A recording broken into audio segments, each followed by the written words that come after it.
देशभरात प्रसिद्ध असलेल्या अहिल्यानगर इथल्या शनी शिंगणापूरच्या शनिदेवाच्या तेल अभिषेकासाठी भेसळयुक्त तेलाची विक्री केली जात असल्याचा आरोप केला जातोय। राष्ट्रीय श्रीराम संघाने हा आरोप केला। शिया संवर्धनाच्या दृष्टीने मंदिर देवस्थान ट्रस्ट कडून खाण्यास योग्य असलेल्या तेलाचाच तेल अभिषेकासाठी वापर करण्याचा निर्णय घेण्यात आला। मात्र काही व्यावसायिकांकडून भेसळयुक्त तेल विकलं जात असल्याने त्यांच्यावर कारवाईची मागणी होते आहे।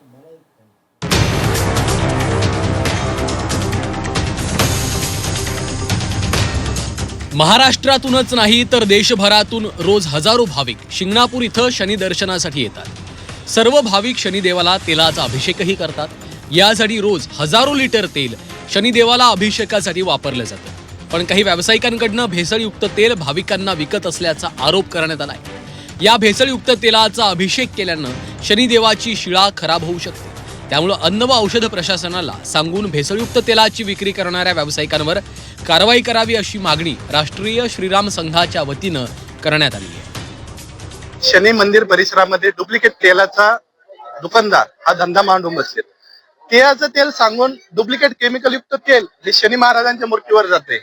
सरसोचं तेल ओरिजिनल सांगून डुप्लिकेट तेल हे शनिदेवाच्या मूर्तीवर जाते। शनिदेवाची मूर्ती स्वयंभू आहे, स्वतः शनिदेव आहे आणि ह्या डुप्लिकेट तेलमुळे मूर्तीची झीज होऊ शकते आणि हे सर्व व्यापारी लोक भाविकाच्या भावनेशी खेळत आहे, हिंदूंच्या भावनाशी खेळत आहे। शनी शिंगणापूर देवस्थानकडनं यापूर्वीच शनिदेवाच्या अभिषेकासाठी खाण्यास योग्य असलेल्या तेलाचा वापर करावा असा निर्णय घेण्यात आला होता। या निर्णयानुसारच शनी अभिषेकासाठी खाद्यतेल वापरलं जातं। मात्र काही व्यावसायिकांकडून भेसळयुक्त तेलाची विक्री होत असेल तर त्याविरोधात कारवाईचं आश्वासन देण्यात आलं।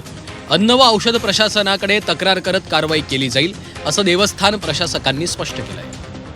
आपल्याकडे 2 दिवसापूर्वी एक निवेदन प्राप्त झाले आहे, ज्यामध्ये शनेश्वर देवस्थान येथे बाहेरील जे काही दुकान विक्रेते आहेत त्यांच्याकडून जे भाविकांना तेल दिलं जातं त्यामध्ये भेसळ असण्याची शक्यता आहे आणि त्याची तपासणी व्हावी असं निवेदनाद्वारे आम्हाला विनंती करण्यात आली आहे। साधारणतः 2025 मध्ये पूर्वविश्वस्त काळामध्ये सुद्धा असा प्रकार निदर्शनास आलेला होता। तेव्हा काही विशिष्ट ब्रँडचं तेल विक्री केलं जावं किंवा प्युअर तेल विक्री केलं जावं असा त्यावेळेस प्रयत्न करण्यात आलेला होता।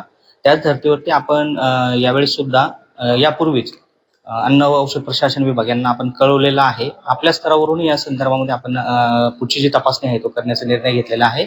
भविष्यामध्ये आम्ही या सगळ्या बाबी तपासणार आहोत।